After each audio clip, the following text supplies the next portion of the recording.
Class 3 lecture number 8 unit number 10 fun with magnets. इस chapter में हमने मैग्नेट्स के बारे में जो है डिस्कस करना है। मैग्नेट्स क्या होते हैं? स्पेशलाइज्ड बॉडी होती हैं जो कि आयरन या स्टील से बनी होती हैं और इनके पास पावरफुल अट्रैक्शन होती है कि ये डिफरेंट थिंग्स को अपनी तरफ अट्रैक्ट करती हैं विदाउट टचिंग दैम। उनको टच किए बगैर अपनी तरफ अट्रैक्ट करने की सलाहियत होती है इनमें।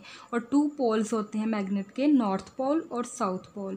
इसके अलावा मैग्नेट्स जो हैं वो डिफरेंट शेप्स में अवेलेबल होते हैं। अगर यू शेप में हो तो उसे हम हॉर्स शू मैग्नेट कहते हैं। अगर स्ट्रेट मैग्नेट हो तो उसे हम बार मैग्नेट कहते हैं। नेक्स्ट अब हम एक्सरसाइज की तरफ चलते हैं। एक्सरसाइज में आपके पास फिलअप्स हैं, फिल इन द ब्लैंक्स हैं। सबसे पहले fill in each blank with the correct word from the bracket. Bracket में से आपने जो करेक्ट वर्ड है वो पुट करना है। All magnets have dash poles. तमाम मैग्नेट्स के कितने पोल होते हैं? 2 या 3? तो 2, नॉर्थ पोल और south pole. An iron nail is not attracted to a magnet if it is dash the magnets magnetic field. कह रहे हैं कि एक स्टेटमेंट में वो आपको कह रहा है कि एक iron nail, basically iron nail तो अट्रैक्ट होगा मैग्नेट की तरफ, लेकिन कंडीशन वो ये कह रहा है कि जो आयरन नेल है वो कब अट्रैक्ट नहीं होगा मैग्नेट की तरफ?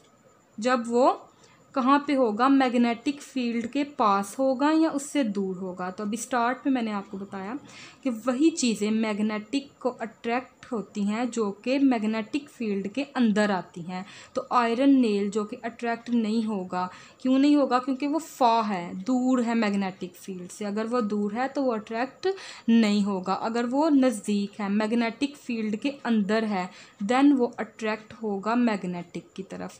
मैग्नेट की तरफ वही चीज़ें अट्रैक्ट होती हैं जो नज़दीक होती हैं, मैग्नेटिक फील्ड के अंदर होती हैं। जो चीज़ें मैग्नेटिक फील्ड के बाहर होती हैं, दूर होती हैं, वो अट्रैक्ट नहीं होती। इसीलिए जो आयरन नेल है वो क्या है?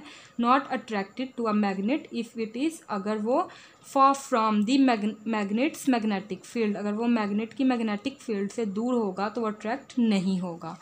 नेक्स्ट है आपके पास point C, dash materials are attracted to magnets.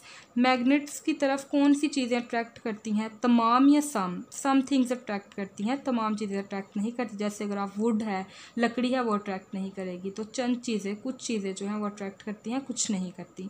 अब magnets power is dash at the poles. Magnet की जो पावर है वो पोल्स के ऊपर क्या होती है? वीकेस्ट या स्ट्रॉन्गेस्ट? तो बहुत ज़्यादा पावर होती है पोल्स के ऊपर, ठीक है, स्ट्रॉन्गेस्ट आप इस पर पुट कर देंगे। नेक्स्ट है आपके पास एक्टिविटी है, use the table below to write a list of different objects. Use करें टेबल को, डिफरेंट ऑब्जेक्ट्स लिखें इनमें, आर दे मैग्नेटिक और नॉट, और फिर आपने बताना है कि वो मैग्नेटिक है या नहीं है। अगर वो थिंग या ऑब्जेक्ट मैग्नेटिक है तो आपने यस लिख देना है उसके आगे, अगर वो मैग्नेटिक नहीं है तो उसके आगे आपने नो मेंशन कर देना है। तो एक उन्होंने आपको दिया हुआ है नेल्स, नेल्स क्या है? मैग्नेटिक हैं। नेक्स्ट है आपके पास रबर, रबर मैग्नेटिक नहीं है। वुड, लकड़ी, ये भी मैग्नेटिक नहीं है। आयरन, लोहा, दिस इज़ मैग्नेटिक, ये क्या है? मैग्नेटिक है, आपने यस लिख देना है। नेक्स्ट है आपके पास निकल, जो कि धात है एक, निकल क्या है? मैग्नेटिक, तो आप यहाँ पे यस लिख देंगे। इसी तरह पेपर, सफ़ा जो आपका पेपर होता है, वुड से बना होता है ये भी, तो ये भी क्या है? आपके पास मैग्नेटिक नहीं है, तो आपने नो लिख देना है। कोबाल्ट, दैट इज़ मैग्नेटिक, आप यस लिखेंगे यहाँ पे। सिल्वर, सिल्वर भी क्या है? मैग्नेटिक नहीं है। मैग्नेटिक क्या होता है? वो चीज़ें जो मैग्नेट की तरफ अट्रैक्ट करती हैं उन्हें हम मैग्नेटिक कहते हैं, और जो चीज़ें अट्रैक्ट नहीं करती, ठीक है, जो उन्हें हम क्या कहते हैं? वो मैग्नेटिक नहीं है। जो चीज़ें अट्रैक्ट करती हैं वो मैग्नेटिक होती हैं, और जो अट्रैक्ट नहीं करती वो नॉन मैग्नेटिक कहलाती हैं। तो जिनके आगे हमने यस लिखा है दे आर मैग्नेटिक, और जिसके आगे नो लिखा है they are not magnetic. Hope so के क्लियर हो गया होगा आपको।